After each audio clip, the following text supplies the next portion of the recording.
नमस्कार साथियों, मेरा नाम है आर के सिंह। संस्कृति पीसीएस यूट्यूब चैनल के UPPSC RO current affairs with question series में आप सभी का स्वागत है। तो इस सीरीज के अंतर्गत आज के एपिसोड में हम देखेंगे कुछ महत्वपूर्ण करंट अफेयर्स पर आधारित जो प्रश्न बन सकते हैं, जो कहीं ना कहीं आपकी आगामी आरओ परीक्षा के दृष्टिकोण से महत्वपूर्ण हो सकते हैं। उन पर हम चर्चा करेंगे।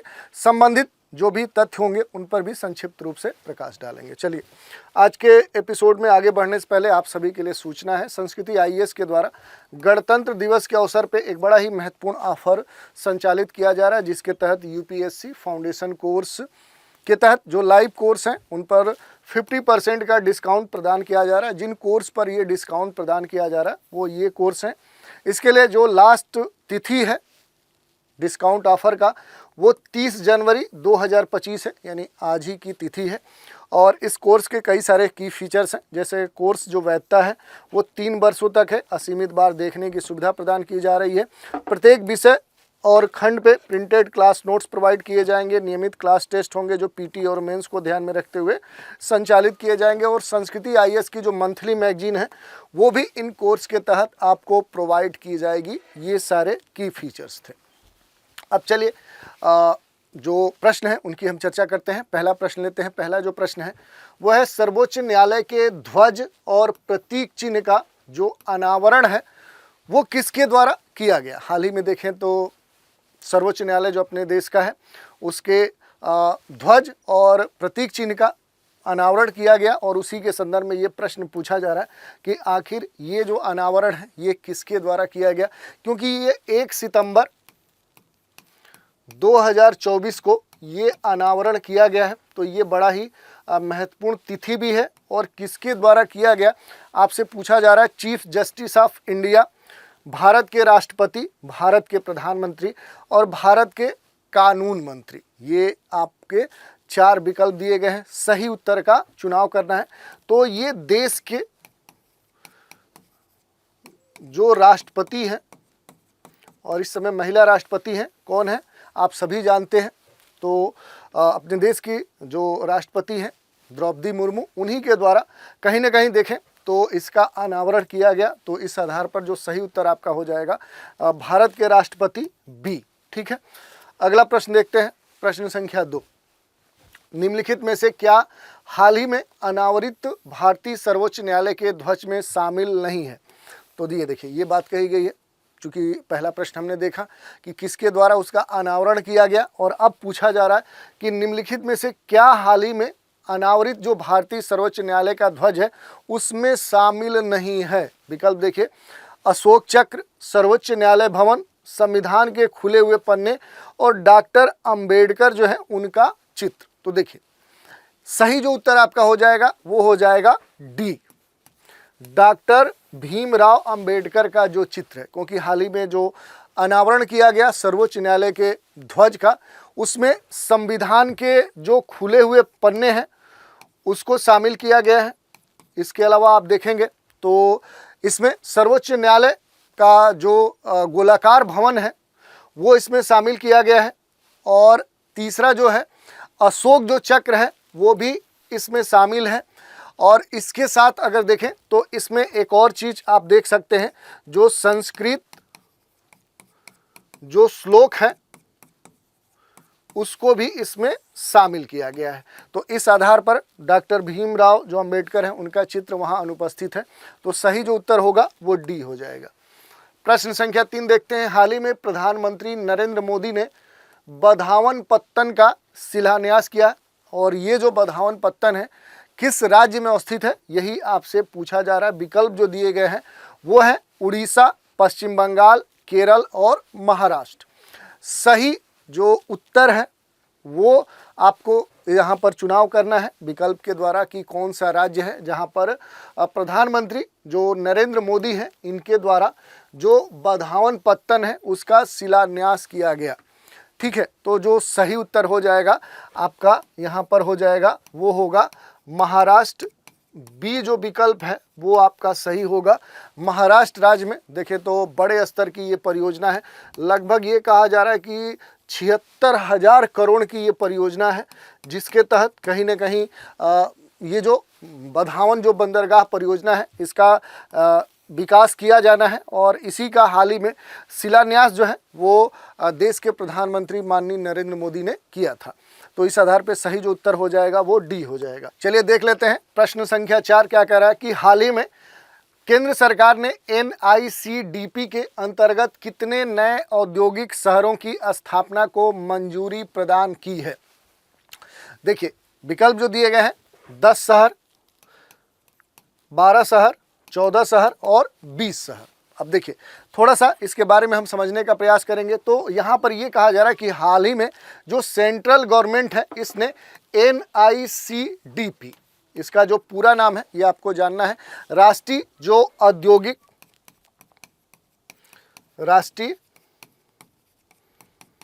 औद्योगिक गलियारा विकास कार्यक्रम, ठीक है, ये इसका नाम है। और इसी के अंतर्गत देखें तो औद्योगिक शहरों की जो स्थापना है वो प्रस्तावित है और 28 अगस्त 2024 को इसके अंतर्गत देश में 12 जो नए औद्योगिक शहर हैं उनकी स्थापना को मंजूरी प्रदान कर दी गई है। कब की गई है ये भी आपसे पूछ सकता है। तो 28 अगस्त 2024 इस तिथि को कहीं ना कहीं ये प्रस्ताव मंजूर कर लिया गया है। और इस नए स्वीकृत औद्योगिक जो शहर हैं उसमें उत्तर प्रदेश के 2 शहर कहीं ना कहीं नामित हैं, यूपी के 2 शहर इसमें नामित हैं। कौन कौन से ये आपके लिए खास तौर पे महत्वपूर्ण होगा। जो पहला शहर है वो आगरा है और दूसरा जो होगा जहां आजकल महाकुंभ लगा हुआ है इलाहाबाद, और जिसे अब प्रयागराज के नाम से जाना जाता है। तो ये 2 यूपी के शहर भी इसमें शामिल हैं। तो उत्तर बी हो जाएगा। अगला प्रश्न देखिए प्रश्न संख्या 5 क्या कह रहा है कि हाल ही में केंद्रीय मंत्रिमंडल ने एकीकृत पेंशन योजना को मंजूरी प्रदान कर दी है। ये किस तिथि से प्रभावी हो जाएगा, किसकी बात हो रही है। तो एकीकृत जो पेंशन योजना है उसकी मंजूरी प्रदान कर दी गई है, अप्रूवल दे दिया गया है। और ये किस तिथि से प्रभावी हो जाएगा। विकल्प हैं 1 जनवरी 2025, 1 अप्रैल 2025, 1 मार्च 2025 और 1 जुलाई 2025। तो सही जो उत्तर हो जाएगा वो हो जाएगा 1 अप्रैल 2025, क्योंकि देखिए जो 24 अगस्त 2025 है इस तिथि को देश के जो प्रधानमंत्री हैं नरेंद्र मोदी, उन्हीं की अध्यक्षता में जो केंद्रीय जो कैबिनेट मिनिस्ट्री है इसने एकीकृत जो पेंशन योजना है यूपीएस है उसको अप्रूवल प्रदान कर दिया है। और ये जो अप्रूवल है ये 1 अप्रैल 2025 से प्रभावी हो जाएगा। तो सही उत्तर हो जाएगा बी। अगला प्रश्न देखिए प्रश्न संख्या 6 कह रहा है कि एकीकृत पेंशन योजना की मुख्य विशेषताओं में शामिल सुनिश्चित न्यूनतम पेंशन योजना हेतु न्यूनतम कितने वर्षों के बाद सेवानिवृत्ति पर 10,000 प्रति माह की सुनिश्चित पेंशन प्रदान की जाएगी। ये विकल्प दिया गया है और यहाँ पर विकल्प दिए गए हैं 10 वर्ष, 15 वर्ष, 20 वर्ष, 25 वर्ष। तो ये आपके विकल्प दिए गए हैं, इन्हीं में से आपको सही उत्तर का चुनाव करना है। तो इसका जो सही उत्तर होगा वो 10 वर्ष होगा, 10 ईयर्स होगा, क्योंकि ये जो एकीकृत पेंशन योजना है इसकी मुख्य विशेषताओं में शामिल है, कह सकते हैं सुनिश्चित न्यूनतम पेंशन योजना। और इस योजना हेतु ये कहा गया कि 10 वर्षों के बाद सेवानिवृत्ति पे 10,000 रुपये प्रति माह पेंशन सुनिश्चित की जाएगी। तो सही जो उत्तर आपका हो जाएगा वो हो जाएगा ए, यानी कि 10 वर्ष। ठीक है।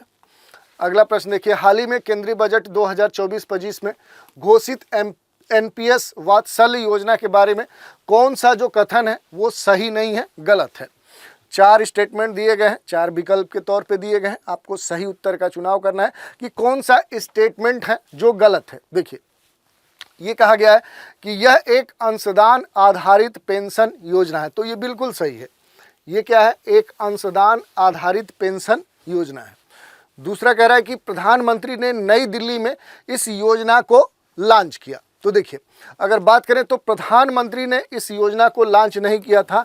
इस योजना को जो लॉन्च किए थे वो देश की जो फिनेंस मिनिस्टर हैं, वित्त मंत्री हैं निर्मला सीतारमन, उन्होंने इसको लॉन्च किया था। तो ये कहीं ना कहीं यहाँ पर जो स्टेटमेंट है इसमें प्रधानमंत्री जो पीएम लिखा है तो ये पीएम नहीं होगा।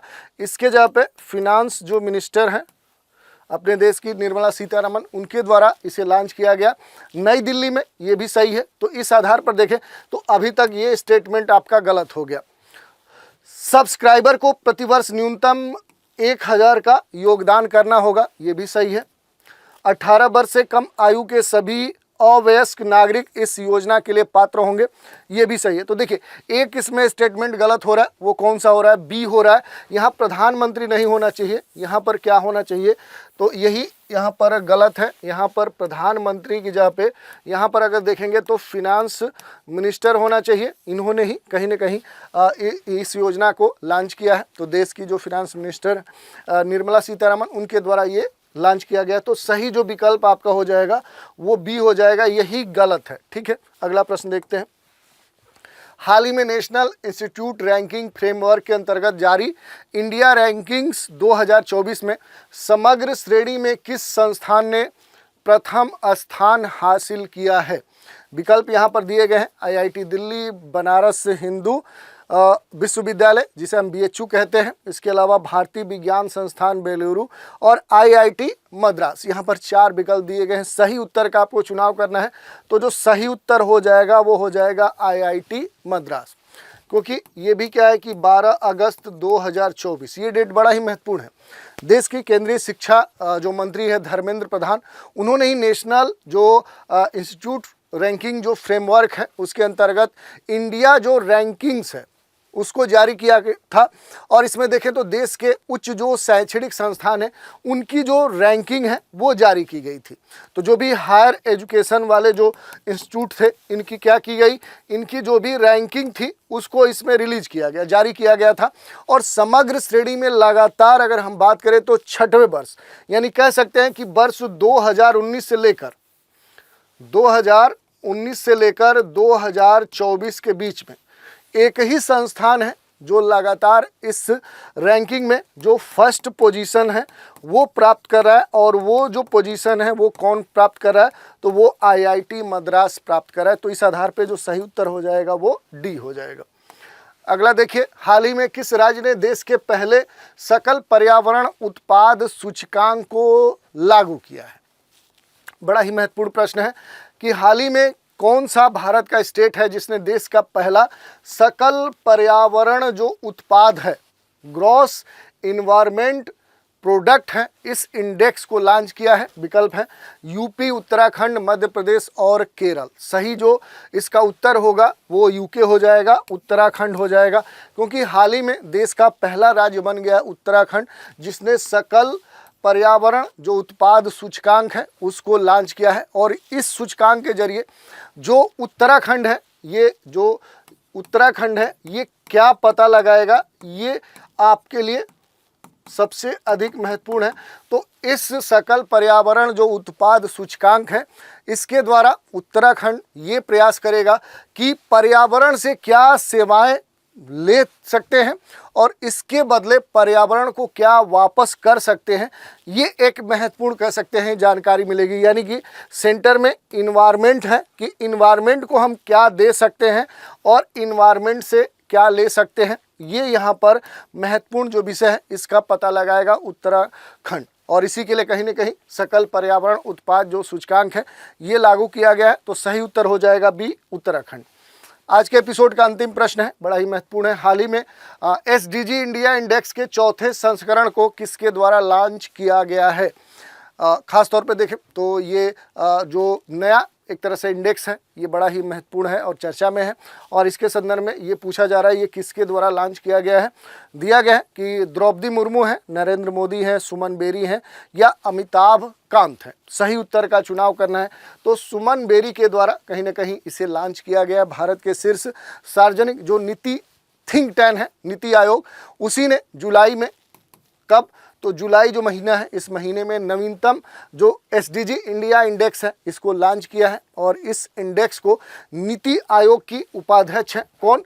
सुमन बेरी। ये क्या है? ये नीति आयोग की उपाध्यक्ष हैं और इन्होंने ही इसे कहीं ना कहीं लॉन्च किया है। तो इस कारण से कहीं ना कहीं ये आपके लिए महत्वपूर्ण है। और ये भी कभी कभी पूछ लेगा कि आखिर जो यहाँ पर सुमन बेरी है, ये कौन है? तो ये नीति आयोग की उपाध्यक्ष है।